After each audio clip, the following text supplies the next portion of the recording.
श्रावण का महीना आ जाए और श्रावण के महीने में अगर अमावस्या के दिन प्रदोष काल में, प्रदोष के समय पर, प्रदोष काल में शाम के समय पर जाकर किसी भी नदी, तालाब, बावड़ी, कुआं, कहीं ना कहीं जो आपके पास में हो, वहां पर एक घी का दिया, बत्ती का मुंह दक्षिण की ओर कर कर अवश्य जला कर जाना। सारे पितृदोष समाप्त हो जाएगा, सारा पितृदोष समाप्त। जैसे श्रावण महीने में अमावस्या के दिन आपको लगता है कि हमारे पूर्वजों का उद्धार नहीं हुआ, हमारे पूर्वजों का कल्याण नहीं हुआ, कहीं अधोगति में कोई चला गया है, उसका बस एक बार, रोज नहीं जरूरत है, प्रतिदिन जरूरत ही नहीं,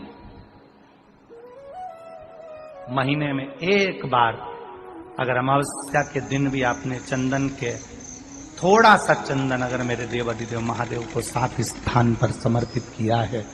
अशोक यहाँ पर वर्णन कर रही है, मैना, धन्य और कला की कथा कह रही है। तीनों ने सनकादि ऋषियों से मांगा। चंदन भगवान को अति प्रिय होता है और चंदन ही एक ऐसा होता है जो पितरों को भी प्रिय होता है, जिसका स्पर्श मात्र लगने से पूर्वजों का कल्याण हो जाता है। वो चंदन का 7 स्थान शिवलिंग के बताए हैं, जहां पर भूल से भी अगर कोई चंदन की उंगलियां लगा देता है, 7 स्थान ऐसे हैं जहां चंदन की मात्र उंगलियां लगा देने से ही शिव पितृलोक के पितरों को मुक्ति प्रदान करके वैकुंठ लोक का निवास दे गए। 7 स्थान, और वो 7 स्थान जो चंदन के बताए गए, पहला भगवान देवाधिदेव महादेव के शिवलिंग पर चंदन का लेपन। समझ लेना जरा बहुत अच्छे से। आपको लगता है स्वप्न में कोई मुर्दे दिख रहे हैं, या कोई जल रहा है, या कोई मर रहा है, या कोई चला गया है, ऐसा भय लगता है। बच्चों को मानी भेजूंगी ऐसा हो जाएगा, पति को मानी भेजूंगी ऐसा हो जाएगा, कोई हमारे कोई गलत तो नहीं कर रहा है, आपको लगता है। 7 स्थान चंदन के बताएं महाराज। पहला शिवलिंग, दूसरा जहां गणेश जी का स्थान है, मालूम है ना सबको, जम के बोलो जरा, मालूम है ना सबको, जहां गणेश जी का स्थान है वहां अलग से गणेश जी बैठे, वहां नहीं, शिवलिंग में जलाधारी के ठीक सामने, राइट में गणेश, लेफ्ट में कार्तिकेय, बीच में अशोक सुंदरी। तो पहला चंदन बाबा के शिवलिंग पर, दूसरा गणेश जी पर चंदन की उंगली, तीसरा षडानंद कार्तिकेय पर चंदन की उंगली, चौथा अशोक सुंदरी पर चंदन की उंगली, पांचवा जलाधारी पर चंदन की उंगली, छठा जो शिवलिंग का जल बह रहा है इसके ठीक विपरीत की ओर चंदन की उंगली, और 7वां चंदन नंदी के मस्तक के ऊपर जो 2 सींग लगे रहते हैं उस पर चंदन की उंगली। ये कब लगाई जाती है? या तो अमावस्या के दिन आपको लगता है कि हमारे पूर्वजों का उद्धार नहीं हुआ, हमारे पूर्वजों का कल्याण नहीं हुआ, कहीं अधोगति में कोई चला गया है, उसका बस एक बार, रोज नहीं जरूरत है, प्रतिदिन जरूरत ही नहीं, महीने में एक बार अगर अमावस्या के दिन भी आपने चंदन के थोड़ा सा चंदन अगर मेरे देवाधिदेव महादेव को 7 स्थान पर समर्पित किया है। अशोक यहाँ पर वर्णन कर रही है, मैना, धन्य और कला की कथा कह रही है। तीनों ने सनकादि ऋषियों से मांगा। चंदन भगवान को अति प्रिय होता है और चंदन ही एक ऐसा होता है जो पितरों को भी प्रिय होता है, जिसका स्पर्श मात्र लगने से पूर्वजों का कल्याण हो जाता है। वो चंदन का। आपके घर में पितृदोष है, आपको ऐसा महसूस होता है, आपको लगता है, तो किसी भी नवरात्रि के पहले जो अमावस्या पड़ती है, मान लो अपन अमावस्या पड़ी, आप एक अंदाजा लगाइए, तो जिस दिन अमावस्या रहे उस दिन चावल की कटोरी में एक कपूर का टुकड़ा रख दीजिए महाराज, छोटा सा, और कपूर का टुकड़ा रखकर उस कपूर को दरवाजे के बाहर कटोरी में ही चावल रखी हुई कटोरी में ही उसको पितरों का स्मरण कर कर जला दीजिए। और जलाने के बाद उस चावल को कहीं भी किसी भी वृक्ष की छांव में पक्षियों के लिए डाल दीजिए। शिव महापुराण की कथा कहती है, अगर मान लो पितर आपको कष्ट दे रहे हैं, पितर आपको तकलीफ दे रहे हैं, कोई काम नहीं होने दे रहे हैं, या कहीं आपको ऐसा लगता है कि पितरों का दोष है, तो वो पितृ दोष देवी, अब ये जो आप करेंगे ये कब कर रहे हैं? अमावस्या के दिन आप उसको रख रहे हैं। अमावस्या के दिन उसको रखकर रात भर आपने रखा कपूर के साथ में, सुबह एकम पड़ गई, नवरात्रि लग गई, उसी दिन उसको जलाकर आपने पटक दिया। अर्थात उससे देवी और पितृ इन दोनों का आशीर्वाद जो प्राप्त होता है, तो घर में से पितृदोष समाप्त होकर लक्ष्मी की वृद्धि प्रारंभ हो जाती है, कार्य में सिद्धता आ जाती है। मान लो अगर पितृदोष है तो करो, नहीं है बड़े अलमस्ती से रहो, तो ये पितृदोष का स्मरण। तो यहाँ शास्त्र कह रहा है कि पितरों का जो लोक होता है, पितर जो लोक होता है, उस पितृलोक में 64 योगिनियां प्रवेश नहीं करती। शिव महापुराण कर रही है, शंकर की कथा कर रही है। एक छोटा सा उपाय अवश्य करिएगा। मान लो आपको लग रहा है कि आपके घर में पितृदोष है, आपको ऐसा महसूस होता है, अमावस्या पड़ती है, चावल की कटोरी में एक कपूर का टुकड़ा रख दीजिए, मान छोटा सा, और कपूर का टुकड़ा रखकर उस कपूर को दरवाजे के बाहर कटोरी में ही, चावल रखी हुई कटोरी में ही उसको पितरों का स्मरण कर कर जला दीजिए। और जलाने के बाद उस चावल को कहीं भी किसी भी वृक्ष की छांव में पक्षियों के लिए डाल दीजिए। शिव महापुराण की कथा कहती है, अगर मान लो पितर आपको कष्ट दे रहे हैं, पितर आपको तकलीफ दे रहे हैं, कोई काम नहीं होने दे रहे हैं, या कहीं आपको ऐसा लगता है कि पितरों का दोष है, तो वो पितृ दोष देवी, अब ये जो आप करेंगे ये कब कर रहे हैं? अमावस्या के दिन आप उसको रख रहे हैं। अमावस्या के दिन उसको रखकर रात भर आपने रखा कपूर के साथ में, सुबह एकम पड़ गई, उसी दिन उसको जलाकर आपने पटक दिया। अर्थात उससे देवी और पितृ इन दोनों का आशीर्वाद जो प्राप्त होता है, तो घर में से पितृदोष समाप्त होकर लक्ष्मी की वृद्धि प्रारंभ हो जाती है। अमावस्या के दिन प्रदोष काल में, प्रदोष के समय पर, प्रदोष काल में शाम के समय पर जाकर किसी भी नदी, तालाब, बावड़ी, कुआं, कहीं ना कहीं जो आपके पास में हो, वहां पर एक घी का दिया, बत्ती का मुंह दक्षिण की ओर कर कर अवश्य जला कर जाना, सारे पितृ दोष समाप्त हो जाएगा। अगर नदी, तालाब, बावड़ी, कुआं नहीं है तो पीपल का वृक्ष हो या बेलपत्री का वृक्ष हो या बट का वृक्ष हो, उसके नीचे लगा दो प्रदोष काल में। पर अमावस्या के दिन लगाएं जरूर। क्यों? क्योंकि अमावस्या 16 दिन तक पितृ मृत्यु लोक में आने के बाद में भोजन ग्रहण करते हैं। अमावस्या के दिन पितृ शाम के समय प्रदोष काल में शंकर भगवान का नाम जाप कर कर नदी, तालाब, बावड़ी पर पानी पीने जाते हैं।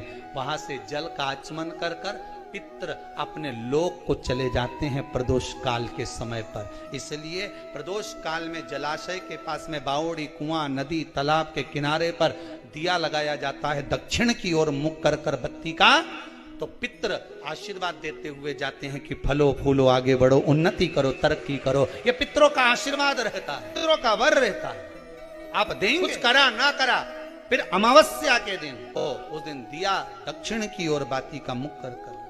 7 स्थान ऐसे हैं जहां चंदन की मात्र उंगलियां लगा देने से ही शिव पितृलोक के पितरों को मुक्ति प्रदान करके बैकुंठ लोक का निवास दे रहे।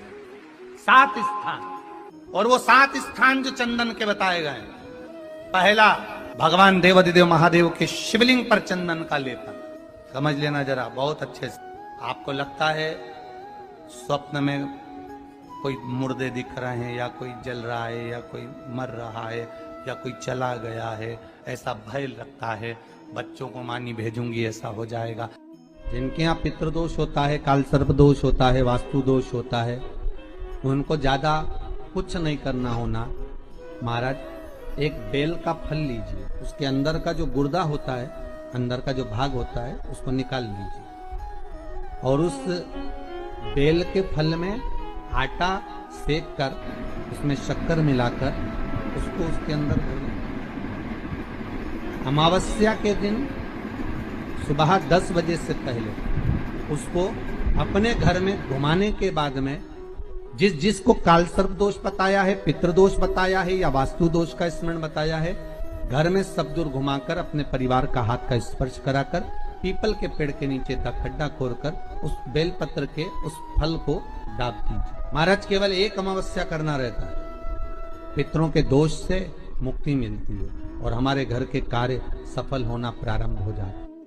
पति को मानी भेजूंगी ऐसा हो जाएगा, कोई हमारे कोई गलत तो नहीं कर रहा है, आपको लगता है 7 स्थान चंदन के बताएं, बाबा के शिवलिंग पर, दूसरा गणेश जी पर चंदन की उंगली, तीसरा षडानंद कार्तिकेय पर चंदन की उंगली, चौथा अशोक सुंदरी पर चंदन की उंगली, पांचवा जलाधारी पर चंदन की उंगली, छठा जो शिवलिंग का जल बह रहा है इसके ठीक विपरीत की ओर चंदन की उंगली, और 7वां चंदन नंदी के मस्तक के ऊपर जो 2 सींग लगे रहते हैं उस पर चंदन की उंगली। ये कब लगाई जाती है? या तो अमावस्या के दिन आपको लगता है कि हमारे पूर्वजों का उद्धार नहीं हुआ, हमारे पूर्वजों का कल्याण नहीं हुआ, कहीं अधोगति में कोई चला गया है, उसका बस एक बार, रोज नहीं जरूरत है, 4 दिन दुकान अच्छी चले, बाकी के समय बेचना पड़े, समझ लेना पितृदोष। घर में बच्चे चिड़चिड़े हो जाए, गलत संगति में डूब जाए, समझ लो चिड़चिड़ हो रहे हैं, पितृदोष। घर के बच्चे माता पिता का आदर न करें, सम्मान न करें, तेज आवाज में बात करें, समझ लो पितृदोष। पितृदोष मालूम पड़े। और इतने से भी अगर आप नहीं समझ सकते, परिवार का कोई एक व्यक्ति जब जब भोजन करने बैठे तब तब उसकी थाली में बाल आए, भले वो होटल में खाए तो भी बाल आ जाए, वो कहीं खाना खा रहा है तो बाल आ जाए। 8-15 दिन में, 4 दिन में, 3 दिन में, 2 दिन में, 6 दिन में आपकी थाली के भोजन में अगर बाल निकल रहा है, केश निकल रहा है, समझ लेना कि पितृ आपसे कुछ मांग रहे हैं, पितृ आपसे कुछ चाहते हैं। महाराज एक बेल का फल लीजिए। क्या लेना है? बेल का फल, बेलपत्री का जो फल होता है उसको ले लो, उसके अंदर का जो गुर्दा होता है, अंदर का जो भाग होता है उसको निकाल लीजिए और उस बेल के फल में आटा सेक कर उसमें शक्कर मिलाकर उसको के अंदर भर लीजिए। अमावस्या के दिन सुबह 10 बजे से पहले उस बेल फल में जिसमें तुमने पंजेरी भरी है, आटा सेक कर भरा है शक्कर के साथ में, उसको अपने घर में घुमाने के बाद में जिसको काल सर्प दोष बताया है, पितृदोष बताया है या वास्तु दोष का स्मरण बताया है, घर में सब दूर घुमाकर अपने परिवार का हाथ का स्पर्श कराकर पीपल के पेड़ के नीचे का खड्डा खोदकर उस बेलपत्र के उस फल को दाब दीजिए। महाराज केवल एक अमावस्या करना रहता है, पितरों के दोष से मुक्ति मिलती है और हमारे घर के कार्य सफल होना प्रारंभ हो जाते हैं। कार्य की सफलता होती है, कार्य में सफलता प्राप्त होने लगती है। हम तो कई बार कहते हैं महाराज जी अगर ऐसा लगे किसी औषधि को आप ले रहे हैं, मालूम पड़े कि औषधि आपको लग नहीं रही है, शिव महापुराण की कथा करेंगे, मान लो औषधि आपको नहीं लग रही, आपने औषधि बहुत दिनों से ले रहे हो, कोई दवाई, मान लो आप किसी भी दवाई को ग्रहण कर रहे हैं और वो औषधि लगी नहीं रही है, वो शरीर को लगी नहीं पा रही और आप ठीक ही नहीं हो पा रहे, 15 दिन हो गए, 8 दिन हो गए, बताओ उतना की उतना ही फेटरिना है, उतना ही उतना अपना भरा हुआ, वही की वही लीवर, वही की वही किडनी, वही की वही स्मरण, सभी कुछ वही वही है, उतने की उतना ही। बीपी भी ऊंचा नीचा चल रहा है पर लेवल में नहीं आ रहा, शुगर भी लेवल में नहीं आ रही, तो प्रयास करा करो महाराज, बेलपत्री के फल का जो गुर्दा है, अंदर का जो भाग है फल का, उसको पानी में गला लीजिए और प्रदोष कम से कम प्रदोष नहीं हो और बीमारी जरा दवाई लगी नहीं रही हो तो बिना प्रदोष के भी कर सकते हो, उसको पानी में गलाइए, आधा घंटा पानी में, जैसे आपको सुबह मंदिर जाना है 10 बजे तो सुबह स्नान कर कम से कम 6:30-7 बजे उसको पानी में गला दीजिए और उस बेले के फल का गुर्दा से गला हुआ पानी शिव जी को ले जाकर समर्पित कर दीजिए। महाराज उस पानी में से थोड़ा सा 1 चम्मच पानी शिव जी पे चढ़ा हुआ लेकर आ जाइए, उस पानी को जो बीमार व्यक्ति है उसको औषधि देने से पहले मात्र आधी चम्मच से भी आधा चम्मच उसको दे दीजिए। भगवान शंकर का श्री शिवाय नमः तुभ्यम का जाप कर उस पानी को देने के बाद अगर आप औषधि देंगे तो ये पक्का है कि औषधि अपना कार्य करना प्रारंभ कर देगी और वो स्वस्थ होना प्रारंभ हो जाएगी, वो स्वस्थ हो औषधि। अमावस्या के दिन आप लोटा जल दोनों हाथ में भरा हुआ, घर से निकलो तो दो हाथ में हो, बाहर निकल कर भले फिर एक के ऊपर एक रख लो, मना नहीं। पर शंकर के मंदिर में जब पहुंचो, दोनों हाथ में जल हो और शिव जी के ऊपर दोनों धार एक साथ, बाबा के धार जल की दो एक साथ लगना चाहिए और शिव जी से अपने मन की प्रार्थना करना चाहिए, शिव स्वीकार करें।